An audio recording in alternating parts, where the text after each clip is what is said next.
సర్వ సృష్టికర్త అయిన దేవుని పేరట మీ అందరికీ శుభాభివందనములు తెలియజేసుకుంటున్నాను. జీసస్ ను క్రియేషన్ మినిస్ట్రీస్ ద్వారా ఈ రీతిగా ప్రతిరోజు ఆత్మీయ అనుదిన ఆహారమును మీకు అందించుటకు దేవుడిస్తున్నటువంటి కృపను బట్టి దేవునికి అనలేని కృతజ్ఞతలు. వాక్య ధ్యానంలోనికి మనం వెళ్దాము. సామెతలు 15వ అధ్యాయము 21వ వచనం. మృదువైన మాట క్రోధమును చల్లార్చును, నొప్పించు మాట కోపమును రేపును. ఈ లోకంలో మనము జన్మించినప్పుడు మనకు శత్రువులు కానీ మిత్రులు కానీ ఎవరు లేరు. మన ప్రవర్తనే ముఖ్యముగా మనం మాట్లాడే విధానమే మనకు మిత్రులను కానీ శత్రువులను కానీ తెచ్చిపడుతుంది. కొందరు మాట్లాడితే ఇంకా మాట్లాడితే బాగుండేది అని అనిపిస్తుంది. మరికొందరైతే అతనికి దొరికామంటే ఇంకా అంతే అంటూ అనిపిస్తుంది. ఎందుకంటే విషయం తక్కువ, మాటలు ఎక్కువ. కొందరు వారి స్టేటస్ అధికారము చూచుకొని చాలా గర్వంగా మాట్లాడుతూ ఉంటారు. వినయముగా మాట్లాడితే వాళ్ళ అధికారం దెబ్బ తింటుందేమో అన్నట్లు వ్యవహరిస్తారు. అది మనమంటే భయం పుట్టేటట్లు చేస్తుందేమో కానీ గౌరవం మాత్రం తీసుకురాలేదు. సరికదా, వీడికి ఎంత పొగరో అంటూ మన గురించి మాట్లాడుతూ ఉంటారు. హృదయం నిండిన దానిని బట్టి నోరు మాట్లాడుతుంది. కాబట్టి మాటలను బట్టి ఒకని వ్యక్తిత్వం ఏమిటో చాలా వరకు మనము అంచనా వేసేయచ్చు. హృదయంలో ఉన్నది ఒకటి, పైకి మాట్లాడేది మరి ఒకటి. వాటినే కపటపు మాటలు అని అంటాం. మన మాటలు ఎక్కువ శాతం వీటికే పరిమితం అయిపోతుంది. కానీ ఎక్కువ కాలం నటించడం సాధ్యము కాదు. క్రియల్లో తప్పకుండా దొరికిపోతాం. అయితే మన మాటలు ఎట్లా ఉండాలి? వ్యభిచారిణిని సహితం అమ్మా అంటూ పిలువగలిగిన మన ప్రియ రక్షకుడే మనకు గొప్ప ఆదర్శం. ఆయన పిల్లలముగా మాటలోను క్రియలోను ఆయనను అనుసరించగలగాలి. ఉప్పు రుచిని కలిగిస్తుంది. అట్లానే మన మాటలు కూడా రుచికరంగా ఉండాలి. ఉప్పు తక్కువైతే రుచి ఉండదు, ఎక్కువైనా తినడానికి పనికి రాకుండా పోతుంది. మన మాటలు సమపాళ్ళలో ఉంటూ దేవుని కృప గురించి మాత్రమే ఎక్కువ ప్రస్తావిస్తే అది చాలా రుచిగా ఉంటుంది. దుర్భాషలు మాట్లాడడానికి వీల్లేదు. అట్లాంటి మాటలు కత్తులతో పని లేకుండానే ఎదుటి వారిని హత్యలు చేసి మనలను నరహంతకుల జాబితాలో చేర్చేస్తాయి. తన సహోదరుని ద్వేషించువాడు నరహంతకుడు. 1 యోహాను 3:15. మన మాటలు వినే వారికి క్షేమమును ఆదరణను కలిగించాలి. వినివారికి మేలు కలిగినట్లు అవసరమును బట్టి క్షేమాభివృద్ధికరమైన అనుకూల వచనమే పలుకుడి గాని దుర్భాష ఏదైనాను మీ నోట రానీకుడి. ఎఫెసీ 4వ అధ్యాయం 29వ వచనం.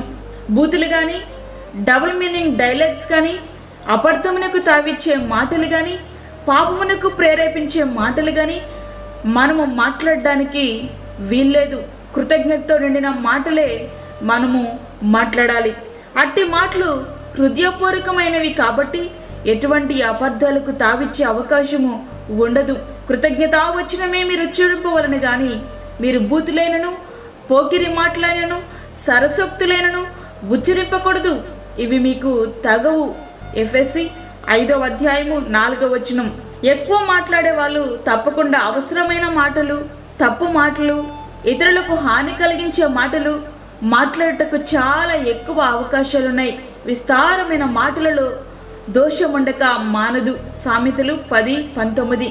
అదే సమయంలో వినవలసిన వారు వినలేక విషయం అర్థం కాక సమస్యలు కొని తెచ్చుకుంటారు. అందుచే మాట్లాడుటకు నిదానించువాడై ఉండవలను. యాకోబు 1వ అధ్యాయము 19వ వచనం. ప్రియ స్నేహితుడా, వాక్యమంటున్నటువంటి ప్రియమైన దేవుని బిడ్డ, మన మాటలు ఏ విధంగా ఉన్నాయి? మన మాటలు మనలను మనమే హెచ్చించుకునే స్థితిలో ఉంటున్నాయా? తన పెదవులు మూసుకున్నవాడు బుద్ధిమంతుడు. ఆయనను హెచ్చించాలి, మనము తగ్గించబడాలి. దేవుడు ఆకాశం అందున్నాడు, నీవు భూమి మీద ఉన్నావు కాబట్టి నీ మాటలు కొద్దిగా ఉండవలను. ప్రసంగి 5:2. దేవుని పిల్లలముగా మన మాటలు ఎట్లా ఉన్నాయి? మనల్ని తునీకరింపు చేసేవిగా ఉన్నాయా? లోకము నుండి ప్రత్యేకపరచబడిన మనము మన మాటలు అనేకులకు మాదిరికరంగా ఉండాలి. ఆ రీతిగా మన జీవితాలు మనము సిద్ధపరచుకుందాం.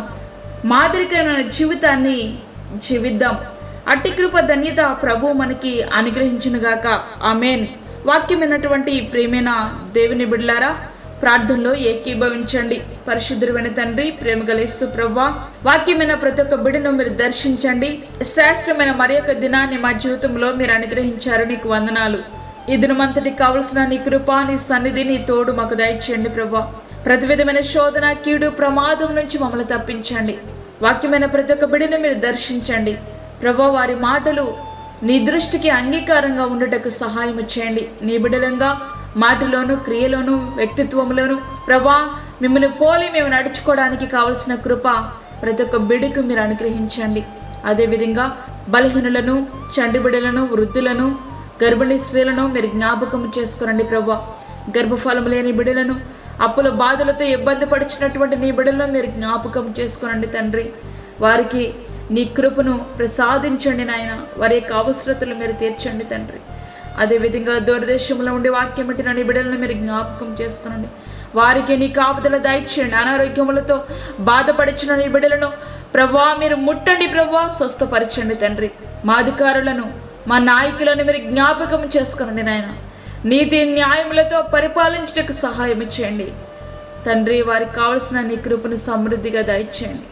ఈ దినమంతా కావలసిన నీ కృప, నీ సన్నిధి ఎల్లప్పుడూ మాకు తోడుగా ఉంచుతారని నమ్ముచు, మాకు కాదు యెహోవా, మాకు కాదు, సమస్త మహిమ ప్రభావములు మీకే ఆరోపించుకుంటూ యేసు పరిశుద్ధ నామమున అడిగి వేడుకుంటున్నాము తండ్రి. ఆమేన్.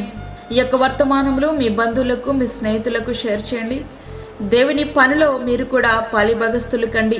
అదేవిధంగా మీ ప్రార్థన అవసరతలు మాకు తెలియచేయండి. మా ఫోన్ నెంబర్ 9177377559. దేవుడు మిమ్మును, మీ కుటుంబమును దీవించునుగాక.